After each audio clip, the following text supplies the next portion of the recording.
السلام علیکم ورحمۃ اللہ وبرکاتہ۔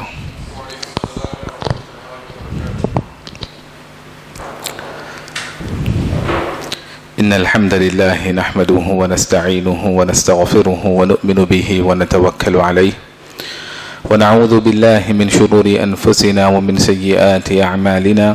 من يهده الله فلا مضل له ومن يضلل فلا هادي له واشهد ان لا اله الا الله وحده لا شريك له واشهد ان محمدا عبده ورسوله يا ايها الذين امنوا اتقوا الله حق تقاته ولا تموتن إلا وأنتم مسلمون يا أيها الناس اتقوا ربكم الذي خلقكم من نفس واحدة وخلق منها زوجها وبث منهما رجالا كثيرا ونساء واتقوا الله الذي تساءلون به والأرحام إن الله كان عليكم رقيبا يا أيها الذين آمنوا اتقوا الله وقولوا قولا سديدا يصلح لكم أعمالكم ويغفر لكم ذنوبكم ومن يطع الله ورسوله فقد فاز فوزا عظيما۔ معزز حاضرین، علماء کرام، ذمہ داران ادارہ، میں سب سے پہلے آپ تمام سے معذرت خواہ ہوں کہ آپ کی خدمت میں حاضر ہونے میں غیر ارادی طور پر تاخیر ہو گئی، اور دوسری بات یہ ہے کہ میں اللہ رب العالمین کا شکر بجا لانے کے ساتھ ساتھ یا شکر بجا لانے کے بعد ذمہ داران کا، بالخصوص بھائی عرفان اور ایاز صاحب وغیرہ سارے معاونین کا اور علماء کرام کا شکر گزار ہوں کہ انہوں نے مجھے ایک بہترین اور زرین موقع عنایت کیا کہ آپ سے کچھ گفتگو کر سکوں، آپ سے کچھ سیکھوں اور آپ سے کچھ تبادلہ خیال کر سکوں۔ یقیناً آپ کے شہر میں بہت اہل علم پائے جاتے ہیں جو ہمارے لیے اساتذہ ہیں یا اساتذہ کے درجے میں ہیں، لیکن چونکہ ایک مناسبت نکل آئی اور ہمارے بڑوں نے مجھے پابند کیا کہ میں آپ سے کچھ تبادلہ خیال کروں، تو اس کے چلتے انشاءاللہ بہت ہی اختصار کے ساتھ اشاروں کی زبان میں کچھ گفتگو کرنے کی سعادت حاصل کروں گا۔ عزیز ساتھیوں، ہمارے ذہنوں میں عبادت کا تصور عام طور پر صوم و صلاۃ یا حج و زکوٰۃ جیسی عبادات کے لیے ہوتا ہے، لیکن اللہ کی سب سے اول اور سب سے افضل عبادت علم حاصل کرنا ہے، جس کی توفیق اللہ نے ہم کو اور آپ کو دی، اور اللہ کے فضل و کرم سے موقع بموقع ہم اس فریضے کو انجام دینے کی سعادت حاصل کرتے رہتے ہیں۔ چونکہ اسلام کی سب سے اولین تعلیم اقرأ باسم ربک الذی خلق ہے، اور تاکید کے ساتھ، اصرار کے ساتھ، تکرار کے ساتھ اللہ نے 2 دفعے یہی حکم دیا اقرأ، اور ہر دفعے اپنی کسی صفت کا تذکرہ کیا، الذی خلق، جس نے پیدا کیا۔ یعنی مسلمان کے دنیا میں آنے کا مقصد یہ ہے کہ وہ علم حاصل کرے۔ اللہ کی صفت خالقیت یہاں اس بات کی دلیل ہے کہ اللہ نے اپنی مخلوق کو، بالخصوص مسلمانوں کو، اس لیے وجود بخشا کہ وہ علم حاصل کریں۔ مسلمان جاہل نہیں ہو سکتا، بالخصوص اس علم سے جاہل نہیں ہو سکتا جو علم اس کی آخرت کو سنوارنے والا ہو۔ ان تعلیمات سے ناواقف نہیں ہو سکتا جو تعلیمات و ہدایات، جو ارشادات جبریل امین علیہ السلام نبی صلی اللہ علیہ وسلم کے پاس لے کر آئے، اور نبی صلی اللہ علیہ وسلم نے صحابہ کرام کو وہ علم عطا کیا۔ پھر دوبارہ اللہ نے ابتدائی ان 5 آیتوں میں جب حکم دیا اقرأ وربک الاکرم، اپنی شان کریمی کا تذکرہ کیا۔ یعنی اگر مسلمان دنیا میں سرخرو رہنا چاہتے ہیں، عزت کے ساتھ رہنا چاہتے ہیں، رب کریم کے مکرم بندے بن کر رہنا چاہتے ہیں دنیا اور آخرت میں، تو انہیں اس حکم پر عمل کرنا پڑے گا۔ جب ہم علم حاصل کریں گے، شرعی علم حاصل کریں گے، دینی اور اخروی علم حاصل کریں گے، تو اپنے وجود کے مقصد کو انجام دیں گے اور دنیا اور آخرت میں عزت حاصل کرنے کا، تکریم کے مستحق ہونے کا سبب اور ذریعہ اختیار کریں گے۔ تو یہ جتنی محفل سجائی جاتی ہے، جس قدر اہتمام کیا جاتا ہے، چاہے ذمہ داران کی جانب سے ہو یا طلبہ علم کی جانب سے ہو، یہ سب عبادت کے درجے میں ہیں، عبادت کی شکلیں ہیں۔ اللہ تبارک و تعالیٰ سے ہم اجر و ثواب کی امید رکھتے ہیں، لہذا نیت کی اصلاح کرنی چاہیے، نیت کی تجدید کرنی چاہیے، اور ہمیشہ یہ بات ذہن نشین رکھنی چاہیے کہ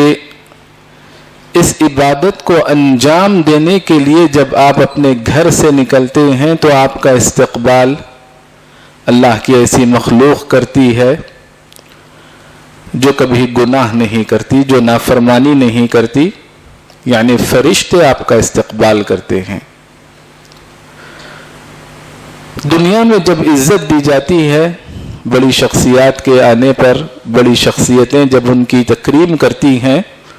تو سرخ قالین، ریڈ کارپٹ بچھا کر ان کی تکریم کی جاتی ہے، لیکن آپ کا استقبال، آپ کا خیر مقدم فرشتے کرتے ہیں اور اپنے پر بچھا کر آپ کا استقبال کرتے ہیں۔ جب تک آپ واپس نہیں ہوتے، اللہ کی راہ میں جانفشانی کرنے کا آپ کو اجر و ثواب ملتا رہتا ہے۔ لہٰذا یہ افضل ترین عبادت ہے علم کا حاصل کرنا، اور جب یہ عبادت ہوگی تو اخلاص و للہیت بے انتہا ضروری ہے۔ ہر عبادت کے لیے حسن نیت ضروری ہے،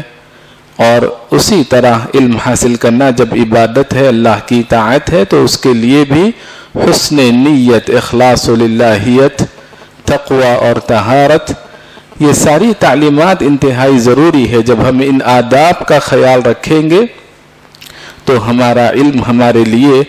باعث برکت ثابت ہوگا، ثمر آور ہوگا، اس کی برکتیں ہم اپنے اوپر بھی محسوس کریں گے اور اس کی برکتوں کا اثر معاشرے پر بھی محسوس ہوگا۔ علم حاصل کرتے رہنا چاہیے، تعلیم دینے کی کوشش کرنی چاہیے۔ اگر کسی کو موقع نہ مل سکے شرعی علم کے لیے، دینی علم کے لیے فارغ ہونے کا، دنیاوی علوم حاصل کرتے ہوئے اگر شرعی علم کی جانب توجہ دے رہے ہیں تو یہ بھی بڑی توفیق کی بات ہے، نصیبے کی بات ہے، سعادت مندی کی بات ہے۔ ہونا تو یہ چاہیے کہ پہلے ہم وہ علم حاصل کریں جن سے ہم ایک اچھے انسان اور اچھے مسلمان بن سکیں، لیکن اگر تاخیر ہو رہی ہے، ہم برابری کا خیال نہیں کر سک رہے ہیں لیکن پھر بھی جڑے ہوئے ہیں، تو یہ بھی خیر کی علامت ہے۔ ورنہ اگر کوئی آدمی محض دنیا کا ظاہری علم اپنے پاس رکھے اور اخروی علم سے غفلت برتے تو قرآن کی نظر میں وہ قابل مذمت ہے۔ یعلمون ظاہرا من الحیات الدنیا وهم عن الآخرة هم غافلون۔ اللہ تبارک و تعالیٰ اس آدمی سے نفرت کرتا ہے۔ اللہ کی بغض و عداوت، نفرت و کراہت اس آدمی کے مقدر ہو جاتی ہے جو دنیا کا علم تو اپنے پاس رکھتا ہے لیکن آخرت کے علم سے جاہل رہتا ہے۔ یبغض کل عالم بالدنیا جاہل بالآخرہ۔ اللہ کی جانب سے جو عزت دی گئی علم حاصل کرنے کی بنا پر، اس کا قرآن میں اللہ نے بارہا ذکر کیا۔ یرفع اللہ الذین آمنوا منکم والذین اوتوا العلم درجات۔ اللہ تبارک و تعالی دنیا اور آخرت میں درجات کو بلند کرے گا کیسے درجات بلند ہوتے ہیں، قرآن میں اس کی ایک مثال ذکر کی گئی۔ آدم علیہ السلام انسان ہے، مٹی سے بنی مخلوق ہے، لیکن علم کی وجہ سے اللہ نے آدم علیہ السلام کو فرشتوں کے برابر نہیں بلکہ فرشتوں سے بڑھ کر اور بہتر بتایا، اس مخلوق سے بہتر بتایا جو نور سے بنی، جس سے کبھی خطا نہیں ہوتی۔ انسان اگر نیک ہو تو کہا جاتا ہے ان ھذا الا ملک کریم، یہ تو فرشتہ ہے یا فرشتہ صفت ہے، لیکن قرآن نے تعلیم کی وجہ سے، علم کی وجہ سے فرشتوں پر بھی فوقیت دی، فرشتوں پر بھی فضیلت دی، فرشتوں پر بھی اہمیت دی۔ علم والے کی قدر و منزلت، مقام و مرتبہ فرشتوں سے بڑھ کر بتایا، اتنا بڑھ کر بتایا کہ کبھی اللہ نے اپنے ساتھ تذکرہ کیا اہل علم کا، فرشتوں کا، علم کی وجہ سے۔ لہذا ہمیں ہر ممکن کوشش کرنی چاہیے کہ ہمارا کوئی دن ایسا نہ گزرے جس میں ہم شرعی علم سے، دینی علم سے، اخروی علم سے وابستہ نہ ہوں، بلکہ اگر آپ دنیاوی علم حاصل کرتے ہوں تو آپ اپنے دن کی ابتدا کلام اللہ سے کریں۔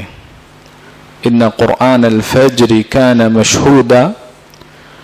جب صبح قرآن کی تلاوت کی جاتی ہے تو فرشتوں کا نزول ہوتا ہے، سلامتی کے ساتھ، برکتوں کے ساتھ فرشتے نازل ہوتے ہیں۔ اپنی نیت بہتر کر لیں کہ آپ جو علم حاصل کر رہے ہیں اس علم کے ذریعے انسانیت کی خدمت کریں گے، مسلمانوں کی خدمت کریں گے، اسلام کی جانب سے دفاع کریں گے۔ جس شعبے میں، جس محکمے میں آپ جائیں گے وہاں اسلام کے ترجمان بن کر، اسلام کے داعی بن کر، اسلام کے علم بردار بن کر جائیں گے۔ دعوت و تبلیغ کبھی زبان سے ہوگی، کبھی کردار سے ہوگی، سلوک سے ہوگی، معاملات سے ہوگی، جیسے انبیاء کا طریقہ تھا، صحابہ کرام کا طریقہ تھا۔ جب آپ یہ نیت کر لیں گے تو آپ کا دنیاوی علم کو حاصل کرنا بھی اجر و ثواب کا ذریعہ بن سکتا ہے، اللہ کی اطاعت کا ذریعہ بن سکتا ہے۔ قرآن کی تلاوت کریں کیونکہ قرآن مبارک ہے۔ جب آپ قرآن کی تلاوت کریں گے اپنے دن کے آغاز میں دنیاوی علوم کو پڑھنے سے پہلے تو برکت ہوگی، آپ کے لیے خیر کا سامنا ہوگا، بہتری ہوگی۔ برکت بہت وسیع معنی میں ہے، خیر کثیر کے لیے خیر کے ساتھ کثرت، یعنی کبھی کثرت نقصان دہ ثابت ہوتی ہے لیکن برکت میں نقصان کا کوئی تصور نہیں، خیر ہی خیر کا تصور پایا جاتا ہے۔ وقت میں برکت ہوگی۔ برکت کی ایک شکل یہ بھی ہے کہ آپ جو علم حاصل کرو گے اللہ تبارک و تعالی اس علم کو آپ کے لیے آسان کر دے گا۔ قرآن کی بے شمار صفات ہیں، خصوصیات ہیں، ان میں ایک صفت یہ بھی ہے کہ قرآن کتاب مبین ہے، یعنی خود واضح بھی ہے، اور جب اس کتاب سے وابستہ ہوتے ہیں، قرآن سے وابستہ ہوتے ہیں تو اللہ تعالیٰ علم کے دوسرے دروازے آپ کے لیے کھول دیتا ہے، آسان کر دیتا ہے۔ اس کتاب کے لیے فرقان کے الفاظ استعمال کیے گئے۔ جب آپ اس کتاب سے جڑ جاتے ہیں، چاہے تلاوت کے اعتبار سے ہو، سیکھنے اور سکھانے کے اعتبار سے ہو، عمل کرنے کے اعتبار سے ہو، دعوت و تبلیغ کے اعتبار سے ہو، کسی بھی اعتبار سے جب آپ کا تعلق، آپ کی نسبت کلام اللہ کے ساتھ ہو جاتی ہے تو یقین جانے اللہ تبارک و تعالی آپ کو وہ صلاحیتیں عطا کرتا ہے، وہ دور اندیشی، وہ بصیرت، وہ فراست، کھرے اور کھوٹے میں فرق کرنے کی تمیز، چونکہ قرآن کو فرقان بھی کہا جاتا ہے، اور جب اللہ کا تقوی اختیار کرتے ہوئے علم حاصل کیا جائے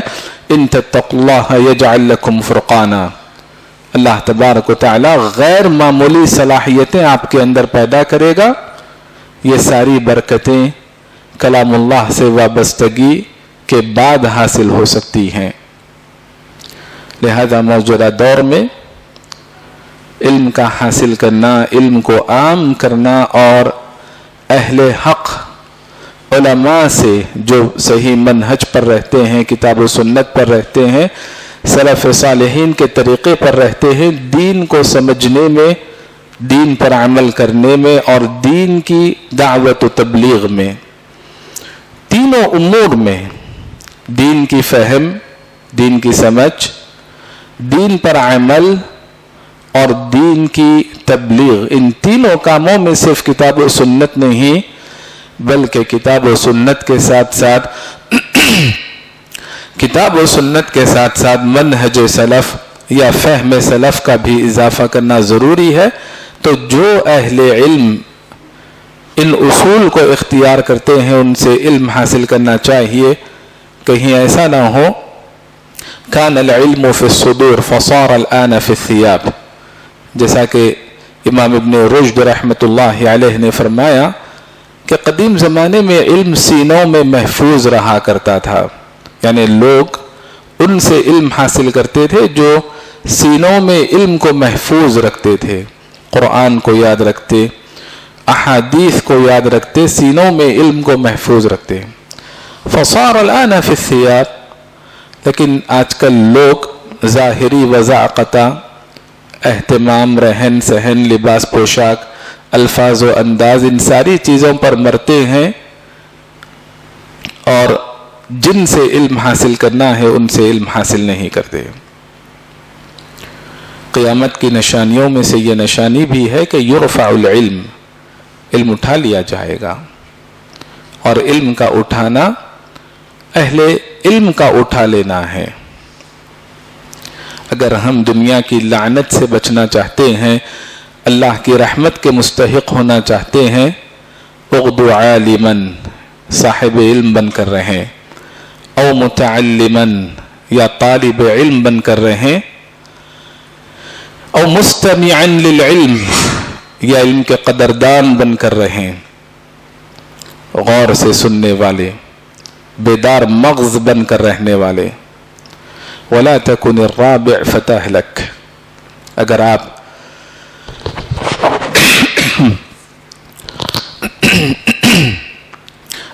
طالب علم بھی نہیں، صاحب علم بھی نہیں، علم کے قدردان بھی نہیں، تو ایسی صورت میں ہلاک ہو جائیں گے. موجودہ دور میں ہم مختلف فتنوں کا سامنا کر رہے ہیں، آزمائشوں کا سامنا کر رہے ہیں. فتنے اور آزمائشیں دنیاوی اعتبار سے بھی ہیں، دینی اعتبار سے بھی ہیں. ان کا مقابلہ کرنا، ان کے بالمقابل ثابت قدم رہنا، ڈٹے رہنا، جمے رہنا، استقامت اور عزیمت کے ساتھ رہنا اسی وقت ممکن ہے جب آپ شرعی علم سے، صحیح اصولوں کی بنا پر جو علم حاصل کیا جاتا ہے ان سے وابستہ رہیں گے، اپنے آپ کو وابستہ رکھیں گے اور اسے اوروں کے درمیان عام کریں گے. ورنہ کب کس فتنے کے شکار ہو سکتے ہیں اس کا اندازہ نہیں ہوگا. بالخصوص ہم جہاں رہتے ہیں وہاں ماضی قریب میں بہت ہی دلخراش واقعات کا ہمیں سامنا کرنا پڑا. ہم تمام جانتے ہیں کہ کس نازک دور سے ہم گزر رہے ہیں. ایسے میں ہمیں غافل نہیں رہنا چاہیے. ماضی قریب میں ایک سے زائد دفعے مساجد کے واقعات آ گئے، مساجد کو مسمار کرنا، مسمار کرنے والوں کو بے قصور قرار دینا وغیرہ وغیرہ. اور بہت ساری مسجدیں شرپسندوں کی فہرست میں ہیں، نشانے پر ہیں. یقیناً اشرار تو اشرار ہیں، اغیار تو اغیار ہیں. ان کے منصوبے ہوں گے حق کی دعوت کو روکنے کے لیے یا اہل حق کو صفحہ ہستی سے مٹانے کے لیے ان کے اپنے ناپاک عزائم ضرور رہیں گے، باطل طاقتیں شرانگیزی پر ضرور آمادہ ہوں گی، لیکن اگر ہم حقیقت پسند بنے، انصاف سے کام لیں، تو تلخ حقیقت اور کڑوا گھونٹ ہمیں پینا پڑے گا کہ اوروں کو حوصلہ دینے میں ہماری مجرمانہ غفلت کا، دین سے لا تعلقی کا اور دین سے بیزاری کا، مساجد سے دوری کا بہت بڑا اور پہلا دخل ہے۔ اگر واقعتاً ہماری مساجد سے وابستگی ہوتی، ہم مساجد سے جڑے رہتے، مساجد کو تعمیر کرتے رہتے اور تعمیر کردہ مساجد کو آباد رکھتے، چونکہ مسجد اسلام کی تاریخ میں یا مسلمانوں کے یہاں بڑی ہی اہمیت کی جگہ ہوتی ہے۔ مکہ مکرمہ میں نبی صلی اللہ علیہ وسلم کی دعوت و تبلیغ کا آغاز مسجد حرام سے ہوا۔ مدینہ نبویہ میں، مدینہ طیبہ میں نبی صلی اللہ علیہ وسلم نے سب سے پہلے مساجد کی سنگ بنیاد رکھی۔ نبی صلی اللہ علیہ وسلم اور صحابہ کرام نے عملی طور پر مساجد کو بڑی اہمیت دی۔ جب کبھی باہر سے وفد آیا کرتے تو مسجد میں ان کا استقبال کیا کرتے، چھوٹے بچوں کو مسجد لاتے، تربیتی نقطہ نظر سے خواتین کو مسجد سے جوڑ کر رکھا جاتا، معاشرے کے مسائل اختلافات کو مسجد میں حل کیا جاتا، فوج کو مسجد میں تربیت دی جاتی تھی، تیمارداری کے لیے بیماروں کو مسجد میں رکھا جاتا، قیدیوں کو دعوتی نقطہ نظر سے مسجد کے ستون سے باندھ کر رکھا جاتا تاکہ مسلمانوں کو قریب سے دیکھ سکیں، اسلام کو قریب سے پا سکیں۔ مساجد مسلمانوں کے لیے شعائر اسلام کی حیثیت رکھتے ہیں۔ شعائر اسلام کا معنی یہ ہے کہ جنہیں دیکھ کر شعور ہو، احساس ہو کہ وہاں اسلام ہے، مسلمان ہے، شعائر کا معنی۔ لہذا مسلمان کسی بھی ناحیے سے کبھی غفلت نہیں برت سکتا۔ زمین و آسمان اور ان کے درمیان کی ساری چیزوں کا مالک اللہ تبارک و تعالی ہے، لیکن خاص طور پر اللہ نے مساجد کی نسبت اپنی جانب کی، اہمیت دیتے ہوئے مساجد کو، اور کہا کہ جس کا اللہ اور آخرت کے دن پر ایمان ہے، محض وہی لوگ مساجد کو آباد کر سکتے ہیں، مساجد کی تعمیر کر سکتے ہیں اور تعمیر کردہ مساجد کو آباد رکھ سکتے ہیں۔ یہ ایمان کی علامت ہے۔ اگر آج مسجدوں پر کسی کی دست درازی ہو رہی ہے، زیادتی ہو رہی ہے، تو وہاں کے مسلمانوں کو اپنے ایمان کا جائزہ لینا چاہیے کہ کہیں اللہ اور آخرت کے دن پر ایمان ان کا کمزور تو نہیں، ایمان کی جو شکل مطلوب تھی کہیں وہ متاثر تو نہیں۔ انما یعمر مساجد اللہ من آمن باللہ والیوم الآخر وَأَقَامَ الصَّلَاةَ وَآتَ الزَّكَاةَ۔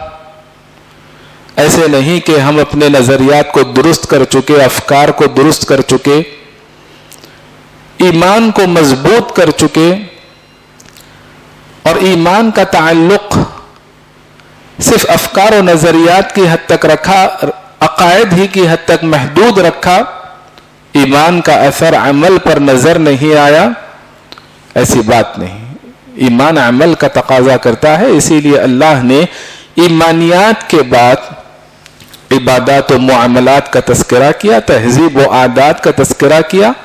مسلمانوں کی روایات کا تذکرہ کیا کہ وہ سب اسلامی خطوط کے تحت ہونے چاہیے۔ وَأَقَامَ الصَّلَاةَ وَآتَ الزَّكَاةَ، مساجد کو آباد رکھنے والے ایسے ہونے چاہیے کہ وہ نماز بھی قائم کرتے ہوں، زکوٰۃ بھی ادا کرتے ہوں۔ قرآن میں اکثر مقامات پر یہ دو عبادتیں ایک ساتھ ذکر کی جاتی ہیں، اقامت الصلاۃ، ایتاء زکوٰۃ۔ آپ نے غور کیا ہوگا کہ قرآن میں نماز پڑھنے کا حکم بہت کم ہے، فَصَلِّ لِرَبِّكَ وَانْحَرْ۔ اکثر مقامات پر نماز کو قائم کرنے کا حکم ہے اور اکثر مقامات پر نماز کو قائم کرنے والوں کی تعریف کی گئی ہے۔ نماز کو پڑھنا انفرادی طور پر ہو سکتا ہے، لیکن نماز کو قائم کرنے میں جہاں ہمیں شروط کا، ارکان کا، واجبات کا، دیگر آداب کا ہمیں خیال رکھنا ہے، خشوع و خضوع وغیرہ، وہی نماز کو قائم کرنے میں مساجد کو تعمیر کرنا، اذان کا اہتمام کرنا، جماعت کا اہتمام کرنا، یہ ساری باتیں اقامت صلاح میں داخل ہے۔ لہذا فصلی یا اقیم الصلاۃ دونوں کے درمیان بہت بڑا فرق ہے۔ نماز کو ادا کرنا یہ ادنا درجہ ہے اور نماز کو قائم کرنے میں بہت زیادہ وسعت پائی جاتی ہے، معنویت پائی جاتی ہے۔ تو مساجد کو آباد رکھنے والے جہاں اپنے ایمان کی حفاظت کرتے ہیں، جن کا اللہ اور آخرت کے دن پر ایمان ہے، وہیں وہ عملی طور پر عبادت گزار بھی ہیں۔ عبادتوں کی شکلیں اللہ نے بیان کی، نماز کو قائم کرنا یعنی بدنی عبادت وہ کرتے ہیں، زکوٰۃ ادا کرنا یعنی مالی عبادت بھی انجام دیتے ہیں۔ ایسے نہیں کہ صرف بدنی عبادت کی اور مالی عبادات سے غفلت برتی گئی، ایسے نہیں کہ صرف مالی عبادت کی گئی اور بدنی عبادات سے غفلت برتے، بلکہ دونوں کے درمیان توازن برقرار رکھیں۔ اقامت صلاح اللہ کا حق ہے، حقوق اللہ بھی ادا کریں۔ زکوٰۃ کو ادا کرنا بندوں کا حق ہے، حقوق العباد بھی ادا کریں۔ دونوں کے درمیان توازن کو برقرار رکھیں۔ کچھ لوگ حقوق اللہ میں بڑے اچھے ہوتے ہیں، لیکن حقوق العباد میں ان کا رویہ صحیح نہیں ہوتا۔ کچھ لوگ حقوق العباد میں بڑے اچھے ہوتے ہیں، لیکن حقوق اللہ میں ان سے غفلت ہوتی ہے۔ لہذا ان دونوں عبادات کو اللہ تبارک و تعالیٰ نے قرآن میں ایک ساتھ ذکر کیا، نماز قائم کرنا، زکوٰۃ ادا کرنا، اور پھر دلی عبادت کا تذکرہ کیا، وَلَمْ يَخْشَ إِلَّا اللَّهِ۔ جیسے محبت، سب سے زیادہ محبت اللہ سے کرنی چاہیے، وَالَّذِينَ آمَنُوا أَشَدُّ حُبًّا لِلَّهِ، سب سے زیادہ اللہ سے امید رکھنی چاہیے، اسی طرح سب سے زیادہ خوف و خشیت اللہ تبارک و تعالیٰ کا ہونا چاہیے۔ دلی کیفیت جب ایمانی کیفیت ہوگی، محبت کے اعتبار سے، خوف کے اعتبار سے، اللہ سے امیدیں وابستہ کرنے کے اعتبار سے، عبادات ان تمام شکلوں میں جب انجام دی جائے گی، ایمانیات کی جب اصلاح ہوگی، ایمانیات کی جانب جب توجہ دی جائے گی، تب ہی مسجدیں آباد رہ سکتی ہیں، تب ہی مسجدوں کو تعمیر کرنے کا صحیح طور پر فائدہ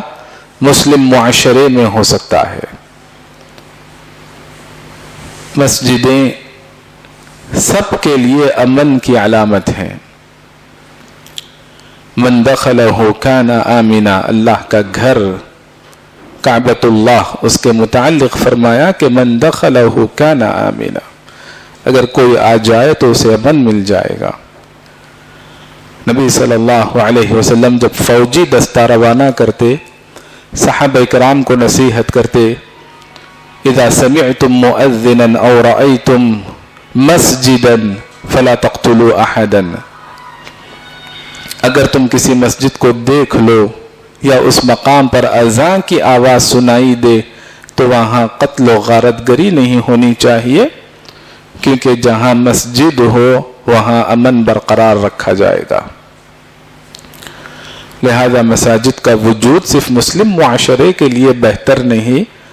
بلکہ ساری انسانیت کے لیے، غیر مسلم معاشرے کے لیے بھی امن و سلامتی کی ضمانت ہے۔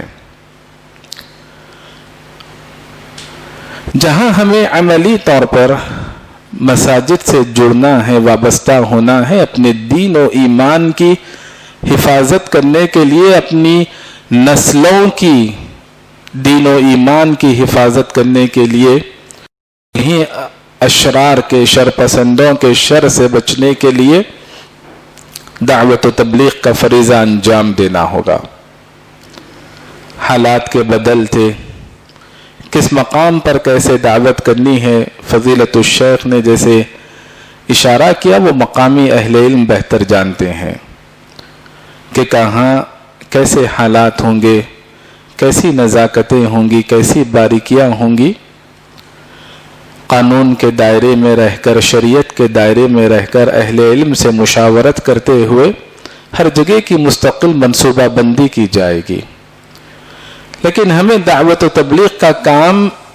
ہر وقت انجام دینا ہے۔ شکلیں الگ ہو سکتی ہیں، کیفیات تبدیل ہو سکتی ہیں، لیکن کبھی یہ مہم متاثر نہیں ہو سکتی۔ اللہ کی جانب دعوت دینا، خیر کی جانب دعوت دینا، صراط مستقیم کی جانب دعوت دینا، دعوت و تبلیغ یا تعلیم و تعلم یا امر بالمعروف و نہی عن المنکر، اس ایک ہی فریضے اور مہم کے لیے جتنی تعبیرات قرآن میں استعمال کی گئی ہیں، مختلف شکلوں میں اس معنی کو اور اس حق کو ادا کرنے کی کوشش کرتے رہنا۔ یقیناً ہم دعوت و تبلیغ کا فریضہ انجام دیں گے، لیکن ایمانیات کو سیکھنے کے بعد۔ کنتم خیر امۃ اخرجت للناس تأمرون بالمعروف وتنہون عن المنکر وتؤمنون باللہ۔ امر بالمعروف و نہی عن المنکر، دعوت و تبلیغ، نیکی کا حکم دینا، بدی سے روکنا، لیکن ایمانیات کے ساتھ ساتھ، ایمانیات کے بعد۔ ایسا نہ ہو کہ آپ عقیدے کا درس ہی حاصل نہیں کیے ہیں اور دعوت کے میدان میں اتر جائیں، ایسی بات نہیں۔ دعوت و تبلیغ، امر بالمعروف و نہی عن المنکر کے ساتھ اللہ نے ایمان کا تذکرہ کیا، خاص طور پر ایمانیات کا درس، عقائد و ایمانیات کا درس۔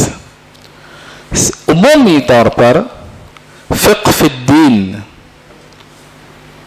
جس کی قرآن کی آیت دلیل ہے، جب دعوت و تبلیغ کے لیے نکلیں گے،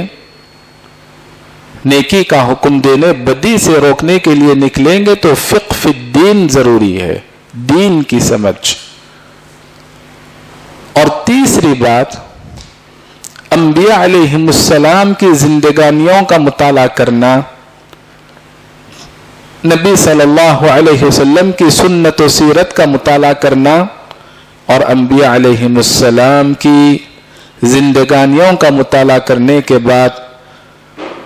انبیاء علیہم السلام کے نقش قدم پر چلتے ہوئے دعوت و تبلیغ کا فریضہ انجام دینا، یہ تین اصول، فقہ فی الدین، ایمانیات کا خیال رکھنا، اور انبیاء علیہم السلام کے منہج کو، طریقہ کار کو اختیار کرنا، دعوت و تبلیغ کے لیے یا کسی بھی نیکی کا حکم دینے اور بدی سے روکنے، امر بالمعروف و نہی عن المنکر کے فریضے کے لیے، یہ تینوں امور بے انتہا ضروری ہے۔ اسلام جو ایک عالمگیر مذہب ہے، آفاقی مذہب ہے، اس کی اس امتیازی شان کو بیان کرنے کی ضرورت ہے کہ اللہ تبارک و تعالی رب العالمین ہے، تمام جہانوں کا پروردگار ہے۔ تمام جہاں یعنی جہاں یہ بھی ممکن ہے، عالم ارواح، عالم وجود، عالم برزخ، وہیں پر تمام جہانوں سے مراد یہ بھی ممکن ہے انسانوں کی ایک دنیا، جنات کی ایک دنیا، پرندوں کی ایک دنیا۔ لہذا مسلمانوں کا رب نہیں صرف، بلکہ تمام جہانوں کا رب ہے۔ نبی علیہ الصلاۃ والسلام ساری انسانیت کے لیے رسول بنا کر بھیجے گئے،